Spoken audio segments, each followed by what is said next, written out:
오늘 말씀의 제목이 좀 어려울 것 같기도 합니다. 이 실존이라는 말은 철학적인 용어인데 나는 어디에 있는가라는 질문에서 시작합니다. 그래서 우리는 지금 나는 어디 있는가를 의식할 때 실존하는 사람, 지금 여기에 실제로 존재하는 사람이 된다 하는 겁니다.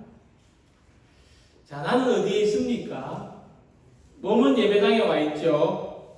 근데 내가 집에서 나올 때 가스불을 끄고 나왔나 켜놓고 나왔나 계속 생각이 난다면 나는 우리 집 부엌에 있는 사람이지 지금 이 예배당 안에 존재하는 사람이 아닌 겁니다.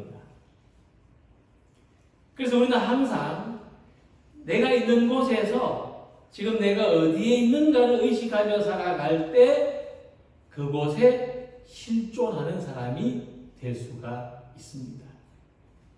지금 내가 예배당 안에 있고 하나님을 예배하고 있다는 것을 의식할 때 비로소 우리는 영과 진리로 하나님을 예배하는 사람이 될 수 있는 것입니다.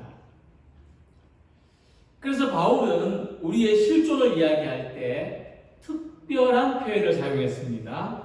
그것은 우리들이 예수 그리스도 안에 있다는 말씀입니다.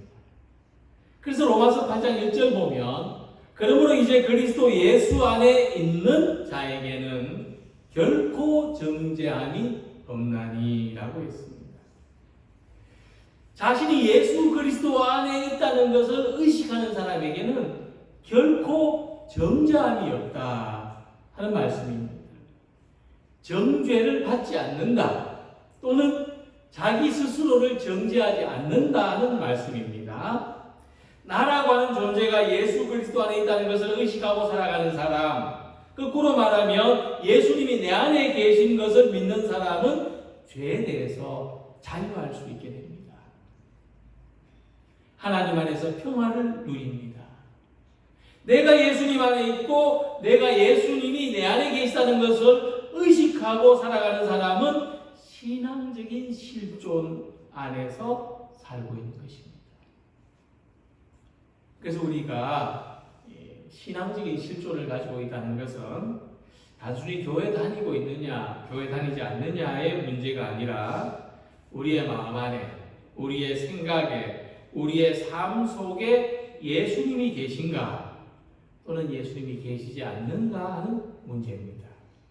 이런 태도가 우리 삶에 어떤 영향을 미치게 되는지를 생각해 보게 하는 것이 본문의 내용입니다. 앞에서 예수님 말씀하시기를 우리가 세상 속에서 예수님 제자로 살아가는 것은 마치 양이 이리 가운데서 살아가는 것과 같다고 하셨습니다. 그래서 우리가 예수님 믿는 사람으로 살아갈 때는 현실적으로 많은 어려움이 따르기 때문입니다. 특히 예수님 시대의 제자들은 예수님을 따른다는 이유로 가족, 동료, 이웃들로부터 많은 비난과 박해를 받아야만 했습니다. 그것은 누구든지 염려하지 않을 수 없고 또 두려워하지 않을 수 없는 일이었습니다. 그러나 예수님 본문 26절에서 말씀합니다. 그런즉 그들을 두려워하지 말라. 감추인 것이 드러나지 않을 것이 없고 숨은 것이 알려지지 않을 것이 없느니라. 자, 이 말씀을 볼 때 우리가 신앙적인 실존을 가지고 살아갈 때 두려워할 수밖에 없고 염려할 수밖에 없는 상황에서도 그것을 넘어서는 용기가 필요하다는 것을 알 수가 있습니다.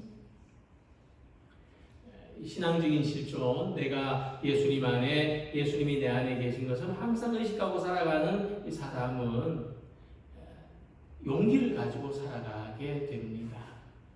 즉, 다른 삶의 방식을 가진다는 겁니다.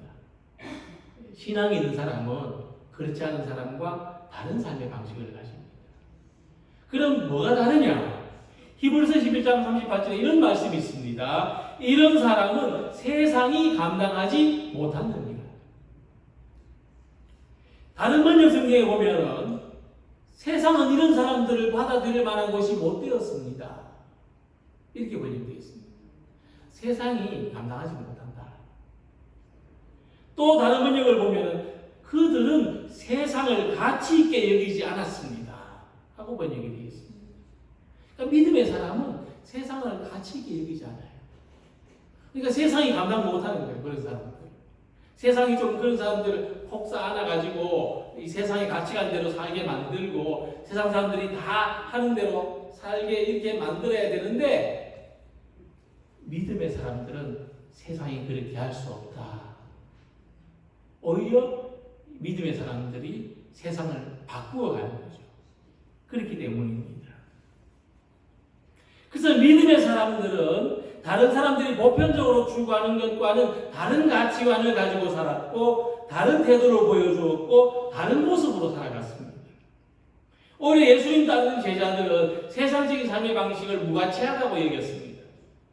그래서 우리 본문의 말씀을 통해서 예수님이 제자들에게 가르쳐 주신 삶의 모습을 우리는 오늘 이 시대 속에서 어떻게 적용하며 살아가야 하는지 함께 생각해 보도록 하겠습니다. 자, 우리가 가지는 삶의 모습은 관계에 의해서 결정될 때가 참 많습니다.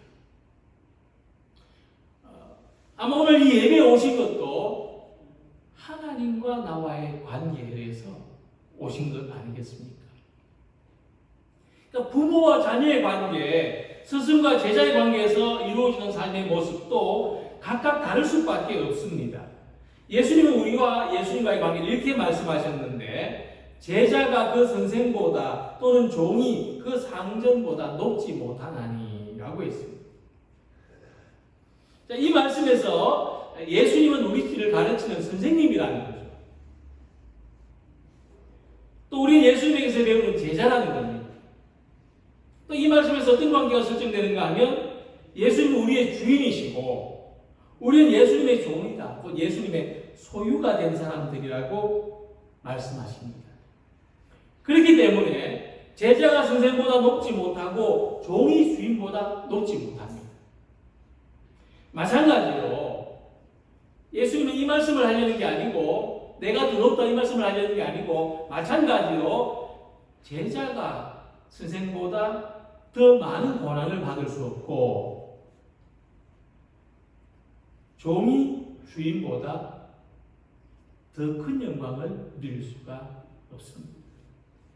그러니까 고난에 대해서라면 예수님은 세상에로부터 많은 고난을 받으셨기 때문에 제자가 됐는데 우리들이 받는 고난은 예수님의 고난에 비할 때 전혀 이상한 것이 아니고 영광에 대해서라면 예수님이 고난을 이기고 영광을 받으신 것처럼 우리도 예수님과 함께 영광의 자리에 이르게 된다는 말씀입니다. 예수님이 고난 받으셨는데 우리는 고난을 피해갈 수 없고 예수님이 영광을 받으셨는데 우리는 영광에 가려질 수 없다는 말씀입니다. 자, 우리는 예수님하고 이와 같은 관계 속에 있습니다. 그래서 우리는 예수님으로부터 배운 것을 세상 속에 실천하고 예수님으로부터 들은 것을 세상에 전해야 될 사명을 가졌다는 것입니다. 우리는 주님의 제자요. 주님이 시키시는 일을 세상 속에서 감당해야 하는 주님의 종이기 때문입니다. 그래서 제자가 해야 될 일은 선생님이 하신 일을 배우고 본받는 것이고 종이 해야 될 일은 주인을 기쁘게 하는 겁니다. 그래서 예수는 제자들에게 구체적인 사역을 맡기십니다. 내가 너희에게 어두운 데서 이르는 것을 광명한 데서 말하며 너희가 귓속말로 듣는 것을 집 위에서 전파하라. 예수님이 오늘 우리들에게 맡기시는 일은 예수님에게 배우고 들은 것을 나가서 세상에 전하는 겁니다. 비록 지금은 사람들이 발견하고 있지 못하지만 언젠가는 분명하게 드러나는 이 신앙의 진리가 우리들에게 있습니다. 우리가 다 그것을 예수님한테 배우고 들어서 우리 안에 다 가지고 있습니다. 그래서 저와 여러분들이 구원의 진리 안에 있다는 것과 우리가 영생을 소유했고 우리가 하나님의 사랑 안에 있다는 것을 긍정하고 신뢰할 수 있을 때 외부로부터 다가오는 어떤 시련과 박해에도 용기를 가지고 담대하게 예수님을 믿고 예수님을 전하며 살아갈 수가 있습니다.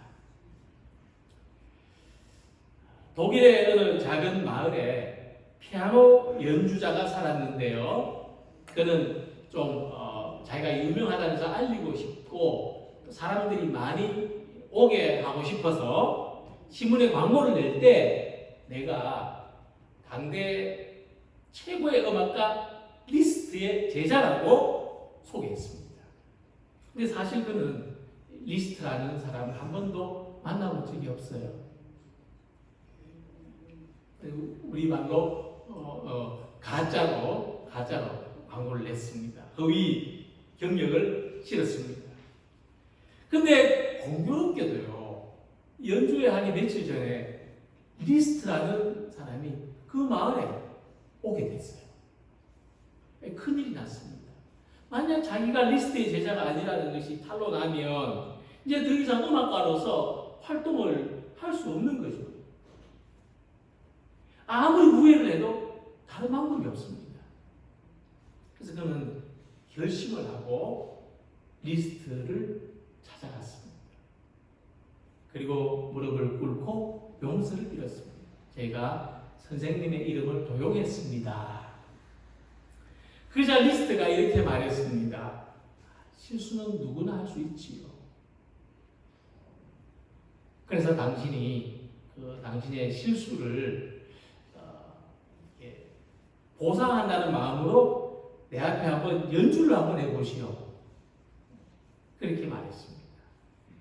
그는 그 대가 앞에서 피아노를 연주한다는 게 얼마나 두렵고 떨리는 일인지 모르는데 뭐 어쩔 수 있습니까? 덜덜 떨면서 피아노를 연주했습니다. 리스트는 주의 깊게 듣더니 순간순간 멈추게 하면서 이 부분은 이렇게 하고 저 부분은 저렇게 하라고 가르치셨습니다. 그리고 그가 겨우 한 곡을 다 마치자 리스트가 말했습니다.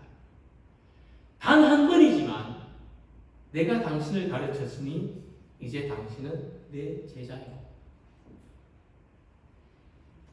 그리고 연주회에서 당신 연주가 끝나면 내가 한 곡을 연주하게 해주시오.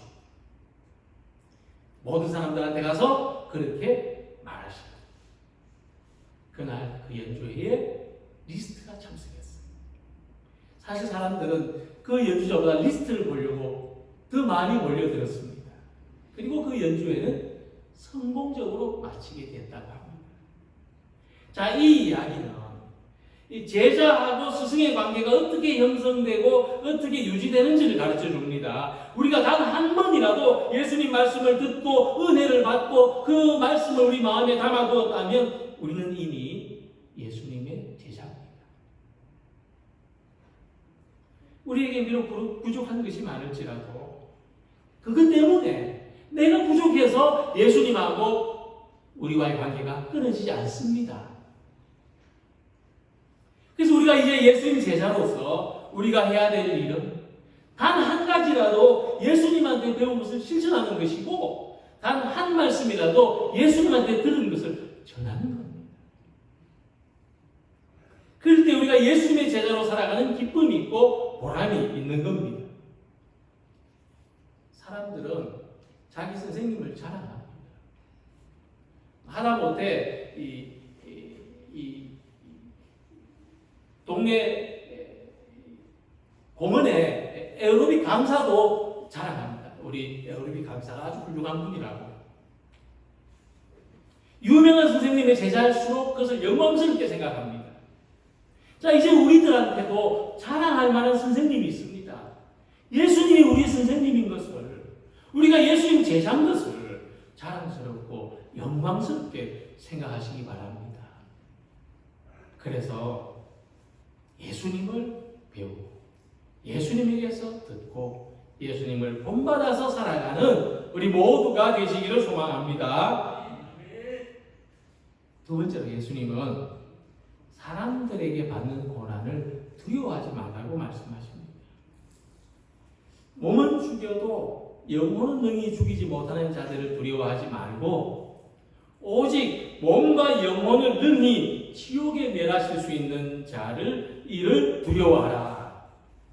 자, 이 말씀을 보면 당시 예수님을 믿는 사람들, 예수님의 제자들이 어떤 두려움을 가장 심각하게 가졌는지를 알 수 있습니다. 하지만 예수님은 우리들이 사람들을 두려워하는 것보다 더 두려워해야 될 것이 있다고 말씀하십니다. 자, 사람들이 우리에게 해를 가하는 것은 분명 두려운 일입니다. 누가 내게 폭력을 가하고 내 생명을 해치려고 한다면 얼마나 두렵겠습니까? 그러나 그것은 몸에 해를 가할 수 있는 것에 불과하다는 겁니다. 예수님 말씀하십니다. 그보다 더 두려운 것은 우리 영혼에 해를 가하는 것이다. 그래서 만약 사람들에게 해를 받는 것이 두려워서 믿음을 부인하거나 포기한다면 우리는 그보다 더 두려운 일을 영혼의 죽음과 마주쳐야만 한다는 것입니다. 이것이 얼마나 더 두려운 일인지 모른다. 예수님 말씀하시는 것입니다. 우리 기독교 신앙은 영원히 죽지 않는 생명을 믿습니다. 우리 신앙 고백에도 영원히 사는 것을 믿는다는 내용이 있는데 그건 우리가 무엇을 믿느냐 하면 우리가 믿는 것은 십자가의 죽음을 이기시고 부활하신 예수님, 그 예수님 안에 부활의 생명이 있다는 것을 우리는 믿습니다. 예수님께는 우리가 가지고 있는 이 모든 믿음의 근원이 생명을 창조하시고 섭리하시는 하나님으로부터 비롯된다고 예수님 말씀하십니다. 동전 몇 푼에 거래되는 참새의 생명조차도 하나님이 허락하지 않으시면 한 마리도 땅에 떨어지지 않는다고 말씀합니다. 하나님은 그 하찮은 참새 한 마리의 생명조차 소중히 여기십니다. 하나님은 우리 모든 생명을 지키시고 보존하신다는 말씀입니다. 사람보다 하나님을 두려워한다는 게 무슨 말이냐 하면 하나님이 우리 생명을 지킨다. 하나님이 우리를 보호하신다는 것을 믿는 겁니다.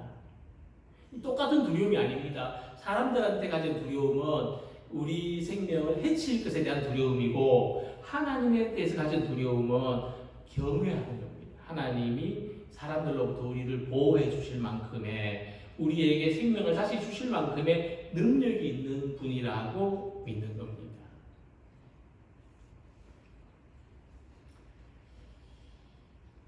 예수님께서는 그래서 말씀하십니다. 두려워하지 말라. 너희는 많은 참새보다 귀하니라. 하나님을 믿을 때 우리가 세상에서 당하는 어떤 위험이나 사고에 대해서 불안해하거나 염려하는 대신 하나님을 믿을 때 우리는 우리 삶에 용기와 평안을 가지고 살아갈 수가 있습니다.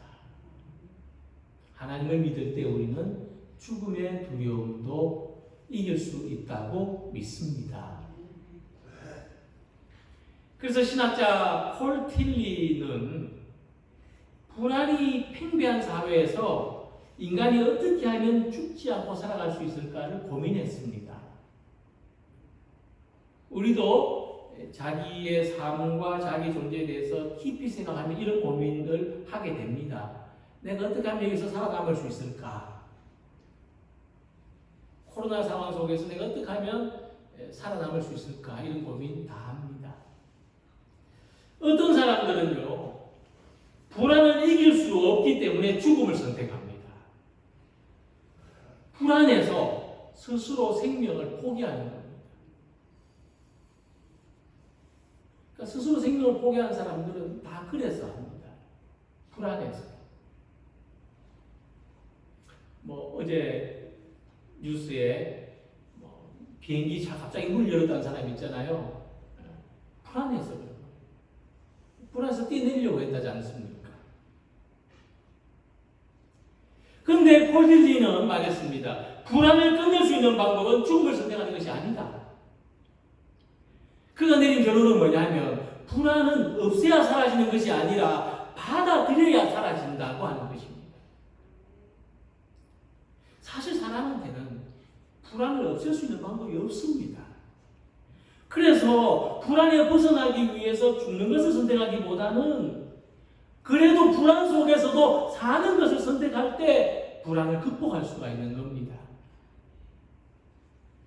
그러니까 우리는 이 세상에 존재하는 모든 불안 속에서도 불안을 외면하려고 하기보다 시시각각으로 다가오는 불안 속에서도 이 불안을 껴안고 살아가기를 선택해야 됩니다. 폴티는 그것을 존재의 용기라고 말했습니다. 내가 살아가는 데는 용기가 필요한 겁니다. 삶은 그냥 사라지는 것이 아니라 용기를 가지고 살아야 되는 겁니다. 이같이 우리가 전쟁과 질병과 재난이 끊이지 않는 세상 속에서도 살아가는 것을 선택하는 데는 용기가 필요합니다. 예수님은 그 용기를 하나님을 믿는 믿음 안에서 찾으라고 말씀하십니다. 결국 사람은 죽음을 맞이할 수밖에 없는 한계의 존재로 살고 있지만 믿음으로 살아갈 때 우리는 이 엄청난 두려움을 이길 수 있습니다. 이것이 신앙적인 실존으로 살아가는 것입니다. 그래서 우리 앞에 있는 모든 불안과 두려움, 고통과 죽음의 권세를 이기고 영원한 생명에까지 이르는 복된 삶을 살아가는 우리 모든 성도님들이 되시기를 소망합니다. 마지막으로 예수님은 세상 속에서 나를 시인하라, 시인하며 살아가라 말씀하십니다. 자, 이 말씀에서 우리가 지금 세상을 살고 있는 또 한 가지 중요한 의미를 발견할 수 있습니다. 예수님은 그저 용기가 필요하다, 용기를 가지고 살아가라 이렇게만 말씀하시는 게 아니고 우리 삶에 지향해야 되는 아주 중요한 목적에 대해서 말씀하시는 겁니다. 그것은 우리 삶의 모든 두려움을 믿음으로 이겨내는 것뿐만 아니라 더 적극적으로 예수님을 시인하고 예수님의 증인으로 살아가는 것입니다. 예수님이 이런 삶의 결과에 대해서 말씀하십니다. 누구든지 사람 앞에서 나를 시인하면 나도 하늘에 계신 내 아버지 앞에서 그를 시인할 것이요. 너희가 나를 안다고 할 때 나도 너희를 모른다 하지 않겠다. 나도 너희를 안다고 하겠다. 너희가 나를 사랑한다고 말할 때 나도 너희를 사랑한다고 말하겠다. 너희가 나의 모든 것, 나를 모든 것이라고 말할 때 나도 너희를 나의 모든 것이라고 말하겠다. 같은 의미에서 사도 바울은 이렇게 말했습니다. 내가 만일 내 입으로 예수를 주로 시인하며 또 하나님께서 그를 죽은 자 가운데서 살리신 것을 내 마음에 믿으면 구원을 얻으리니. 내 마음에 믿으면 구원을 얻으리니 라고 했습니다. 사람이 마음으로 믿어 의에 이르고 입으로 시인하여 구원에 이르느니라. 이같이 예수님을 시인한다는 것은 우리가 예수님에 대해서 아는 것을 안다고 말하는 것입니다. 믿는 것을 믿는다고 말하는 것입니다. 듣고 배운 것을 진리로 인정하며 살아가는 것입니다. 쉽지 않습니까? 아는 것을 안다고 말하는 들은 것을 들었다. 믿는 것을 믿는다고 말하는 겁니다. 네. 이렇게 하려면은 용기가 필요하죠. 그리고 그 용기는 믿음에서 나오는 겁니다. 자, 이렇게 살아갈 때 우리는 구원을 경험하고 예수님이 증거되는 겁니다. 우리의 주님으로 증거됩니다. 아, 저 사람한테는 이 세상이 주인이 아니고 예수님이 주인이시구나. 이렇게 우리가 그런 사람으로 드러나게 되는 겁니다.